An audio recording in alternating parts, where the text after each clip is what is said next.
Hello and Happy New Year. Thank you for allowing us to share about our arts programs with you this evening. Although we are not there in person, we are extremely eager and excited to offer up to you some wonderful details of the individual integrated arts disciplines at Center School. You will hear from four of us this evening. I myself am Tori Mallet, the music teacher. Up next will be Lynn Cutting, our school librarian. Then Michaela Moran, our PE teacher, and last, Kimberly Olsen, our visual arts teacher. In an effort to keep this brief, we have sent the slideshow presentation to your emails so that you may watch any of the embedded videos on your own. Also, you'll have access to our contact information should there be any questions or follow-up. For music, I can say things have certainly also been very different this year, but I am very proud to say that this class is still very active and engaging for students. I have received wonderful feedback from both parents and students, and I'm excited to see what the rest of the school year shall bring. Our integrated art schedule is organized by trimesters. Each week during this second trimester, I am seeing 16 cohorts in person and working with each of the fully remote classes in the afternoons, and am offering enrichment lessons and activities via pre-recorded videos that are posted every Friday afternoon. Every child has received a goodie bag of materials to support our learning while following our COVID safety guidelines. These materials encourage movement, sound exploration, and creativity. Everything from dancing scarves and beach balls to sidewalk chalk and popsicle sticks are included. I travel from room to room on my cart and take classes outside whenever possible. The music curriculum at Center School is built to follow the National Core Arts Standards. This year has required me to modify our music curriculum, but we are still following those four overarching anchor standards of performing, connecting, responding, and creating. This year, we have a heavy focus on these following items: music literacy, ear training, active listening skills, notation symbols, and more. There are several cross-curricular connections made to math, reading, and history throughout every unit. An important focus for me this year especially was the need for students to create and explore sound and movement while together as a group. We have been using each moment outside to do just this. If you happen to drive by and see us out there, I hope you enjoy the smiles that they have been sporting on their faces. This time allows for some much needed fresh air, mass breaks, and just simple and pure fun. Lessons are all carefully crafted to allow students to have similar experiences both in person and through the screen. Lessons are also encouraging students to relate to the music on a personal level and are experiencing some alternative social and emotional types of learning while working on our listening journals. And it is important to me that each student learns to appreciate music as a lifelong hobby, skill, or joy that they can continue to enjoy for the rest of their lives. Lastly, our performing practices have had to certainly change this year, but I hope that you all had a chance to see our video performance this holiday season. We call it a music video. It was posted on the SAU 90 and Center School social media pages, as well as airing on our TV Access channel, and there will be more to come later this year just like this. Thank you for your time this evening. Hi, this is Lynn Cutting from Center School Library. I just wanted to share with you some topics and things that we've been working on with changes due to COVID this year. And as you can see, kids are not allowed to come to the library this year, but I am able to go to their classrooms and share books and things with them and the curriculum that I cover with them on a cart. So they make requests and they have told me books and characters that they want to read about, and I bring them to them.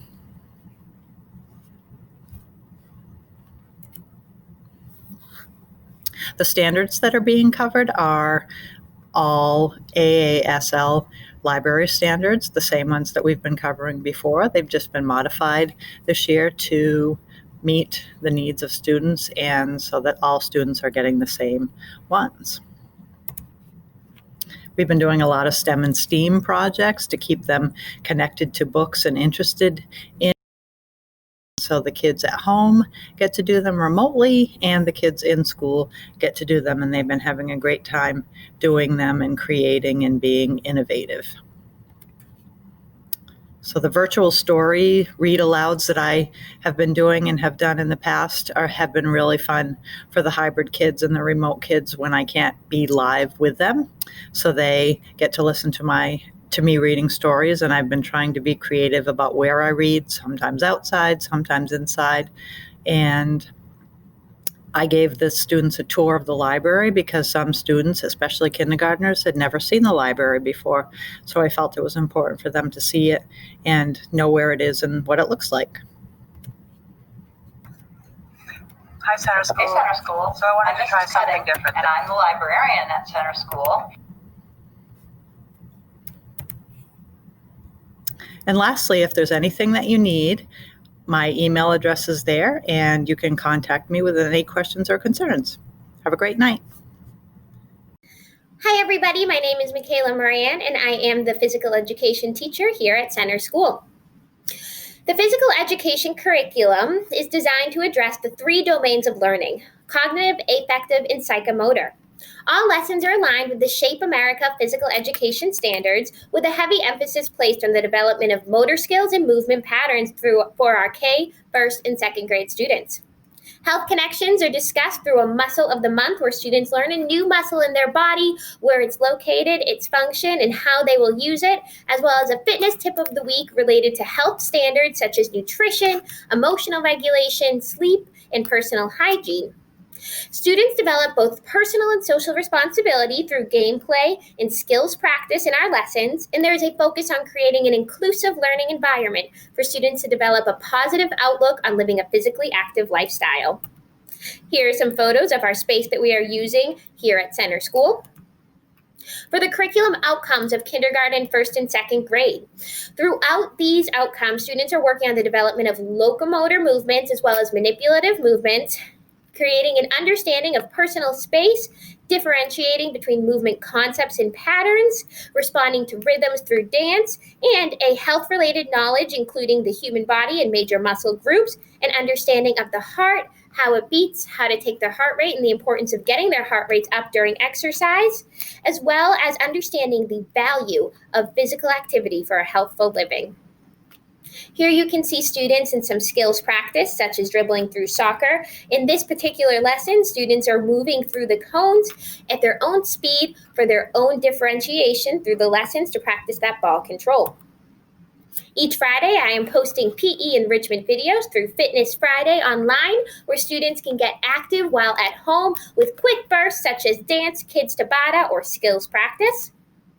Here are a few more photos of our students in action. And again, here they are moving through an obstacle course, practicing movement patterns and pathways. This year has been so great, and I am so thankful for the opportunity to teach at Center School. Thank you for your time. Good evening. My name is Kimberly Olsen. I teach art education at Center School, and I'm so happy to share with you this evening. Thank you for your time. Thank you for your support in helping us get back to school, which has been so wonderful to see students again in person. Not in the art room this year, of course, but outside. We have an outdoor classroom in different areas of the school campus. Also spending time within the student classroom, as you heard from my colleagues. So outside, it's a wonderful thing for our students to get a mass break and a change of scenery as well, get some fresh air and exercise, some sunshine, really enjoying that space outside. That has been a long time goal of mine to do more outdoor learning. And so here we are using drawing boards that we brought from the art room and materials as well. Students are also at home online in different capacities, remote, their hybrid home days, also the snow days as well. So we have a wonderful platform that we have really been supported in trying to set up so that students can learn and continue their learning no matter where they are. This has also been a great way to archive and reflect on our own instruction, continue to gather resources and have them all in one place, as well as student work to review as well. So strengthening our own practice through these online platforms. Students that are remote fully are adapting wonderfully, as they did in the spring, and really amazed us and inspired us. And we have sent home materials so that students can participate in lessons.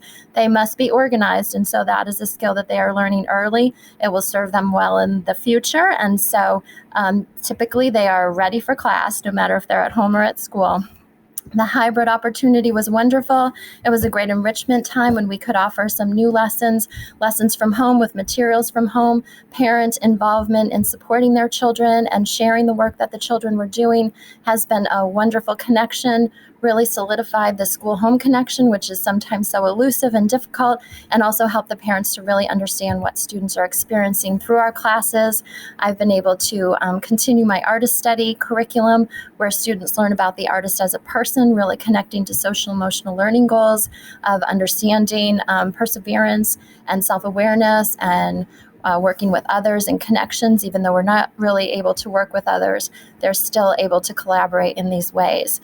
Through an exhibit, many exhibits throughout these lessons, including COVID Can't Bring Us Down, which detailed the student experience and the student response to the situation at hand. So hopefully you'll get a chance to take a look at that. And here is a curriculum overview for kindergarten and first grade based on the National Visual Arts Standards. Creating and responding, connecting, and presenting categories of standards based on grade level, a little bit about the lessons that I teach in the units, I can statements based for students, some curriculum review letters that go home with all students in their trimester portfolios that they create of their work to share with families, and then more connections with the families. Again, an open house letter, 2 open letters that I wrote to colleagues and parents and community based on the student experience in the spring and then also in the fall, so you really get an idea of what students are experiencing, and our online museum exhibit through Instagram. Thank you so much for your time this evening, for your continued support to offer the arts to students in Hampton, and also Happy New Year. Thank you so much.